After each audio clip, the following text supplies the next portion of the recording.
And good morning, Pick of the Day fans. It's time for another episode of Sean's Picks of the Week, where I gather up all the picks of the day from the past week and I share them with you in this lovely video format.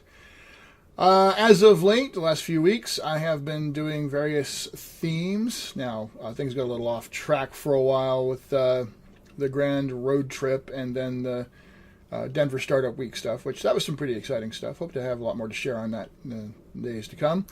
But today, we're going to go ahead and talk about the Wildest of the West Week. Now, because there's not a lot of new product that comes out in the Western genre, I chose to focus instead on a combination of new stuff and long-established stuff that represents kind of, various best of show kinds of things. Starting out with the renewed access people have to the Boot Hill line. Now, Boot Hill was the first Western RPG of any note. This was TSR stepping up and going, hey, we did something fun with fantasy. We think Western would be a lot of fun to play with, too. So they, as far back as the early 80s, came out guns blazing, as it were. And you have this, which was possibly one of the most respected and beloved of the Boot Hill releases, done by Jerry Epperson and the famous and beloved Tom Moldvay. BH1, it was the first ever supplement for a Western game. Mad Mesa kind of gave you a whole town to play with and all kinds of fun things going on. And it was done for the original Boot Hill, though that version is actually not out. But it is incredibly easy to adapt this to either the second edition and, quite frankly, the much more well-received third edition. Links to both are within this pick. So, Boot Hill Mad Mesa, a Wild West module, opens up the Wildest of the West week. The next day, I decided to head on to something that is relatively new as well, and actually recently released. It isn't Western strictly, but it definitely lets you do the Cthulhu meets the Wild West kind of thing. Raiders of Rlyeh, and I really have no idea how else to pronounce that. It's just not an area I've ever studied, is how to pronounce Eldritch Horror names. But anyway, while not strictly Western, Raiders of Rlyeh has the feel through and through, and can certainly take that spin with all material and rules presented. It's a stand on its own old-school RuneQuest-driven RPG where your group can explore, quote, forbidden frontiers in the years between 1900 and 1913, considering there were still cowboys and bandits riding the wilds at that point.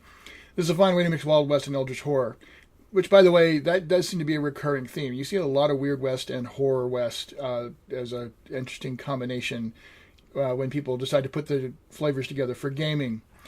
Finally, well, not finally, but middle of the week, we get to Through the Breach, core rules from Weird. Now, this one is, well known. It's been covered here a few times.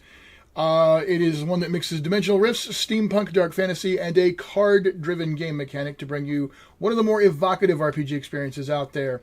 Through the Breach definitely scratches the gunslinging itch, but you trade a lot of historical Wild West elements for more of what the world of Malifaux brings into the picture. So, the whole point behind Through the Breach is that our world changes as a portal to the world of Malifaux opens up, and it just kind of throws everything into a crazy spin. So you definitely get the steampunk and dark magic thing going on, but right there up front you've got the whole gunslinging thing as well. So you definitely can play a Wild West gunslinger type. A friend of mine was running a game based on this setting, and it was exactly what I was playing, with somebody trying to basically be sort of a gunslinger, marshal bringing law back to the world. So it's a thing.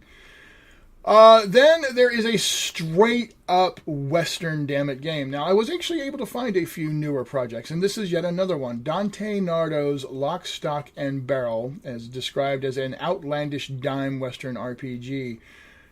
This one is quick and dirty. In fact, it's considered a beta. He's continuing to work on it, but he wanted to put this out for people to play with while he kind of cleans it all up and gets it where he wants. But it's an exploding dice system meant for action cinema and highly fictionalized participation in both historical and legendary events of the Western era. So this is bang bang shoot 'em up, crazy Western gaming play. He describes it as a combination of real life stories and locations with the ridiculousness of dime novels to create thigh slapping good time. Inspired by spaghetti westerns, Lock, Stock, and Barrel will recreate legendary duels with outlaws during train robberies or rescues, and more than one chance to show your true grit. Yeah, I get it. True Grit. Oh, anyway, so that was yesterday's pick. Today was the obvious final choice.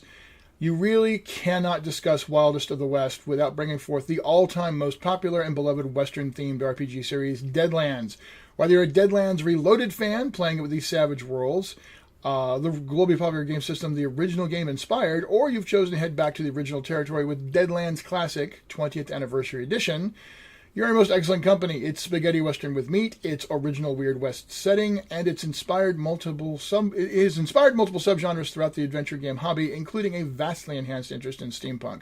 So that cover right there is the Deadlands 20th Anniversary Edition, and of course, Deadlands Reloaded, the most up-to-date version of that one.